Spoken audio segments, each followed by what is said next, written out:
Of course, in a year where, now many people are talking about this, a big chunk of the world is going into elections again this year in 2024.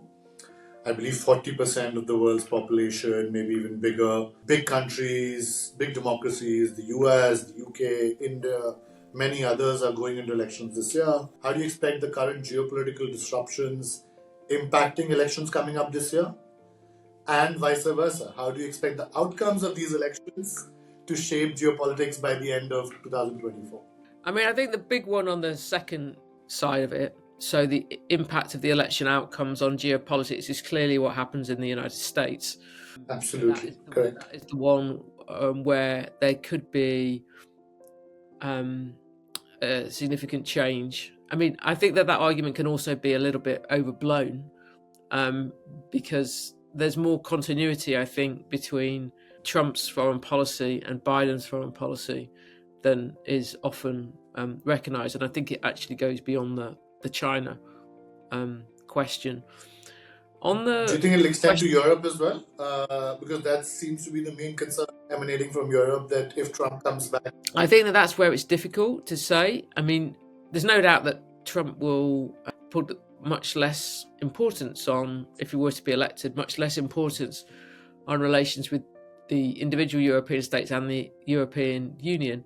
I think where the NATO question is, he will find himself constrained. In the same way in which he was constrained about what he could do with Russian sanctions last time round by legislation Congress kept passing to constrain him. He'd be constrained about NATO in the same way.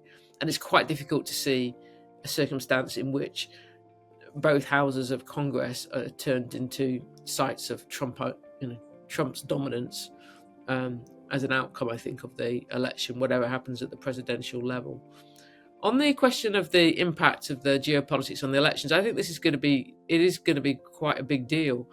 Again, I think it's pretty obvious in the case of the United States, in that Biden is not going to want to get into big new commitments, particularly in regard to what's going on in the Middle East, in the run up to this election. The last thing he wants, I would think, is to be able to allow Donald Trump, or any other Republican candidate for that matter, on the Trump side of the party, by that, to say, look, Biden's taken us into another war in the Middle East.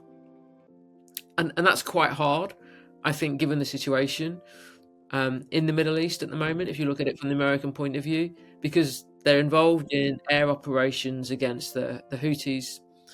And in the last 2 weeks, maybe even the last week, we've had American soldiers, very badly injured in Iraq as a result of the attacks by Iranian-backed groups and militias in Iraq.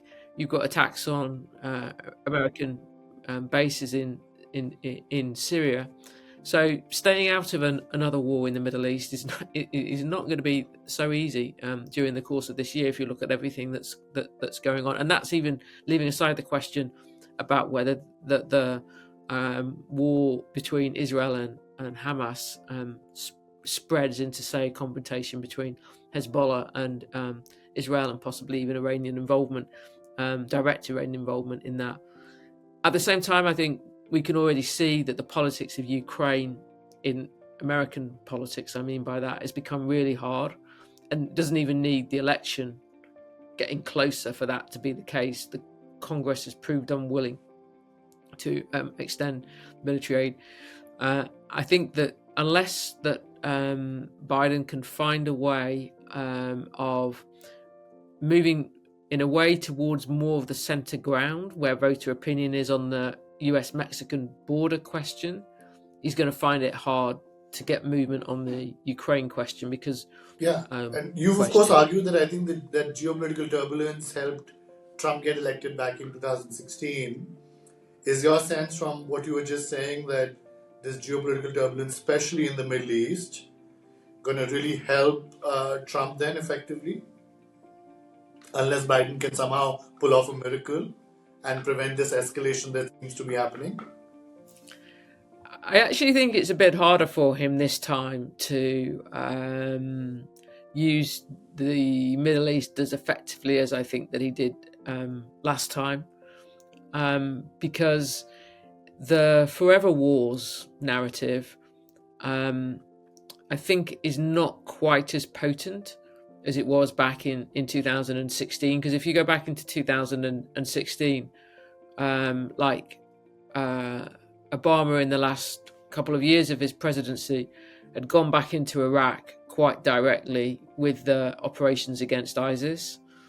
So that was an easy way for Trump to say, look, you keep electing these people who say they're going to pull out of the Middle East, and then they just go back in.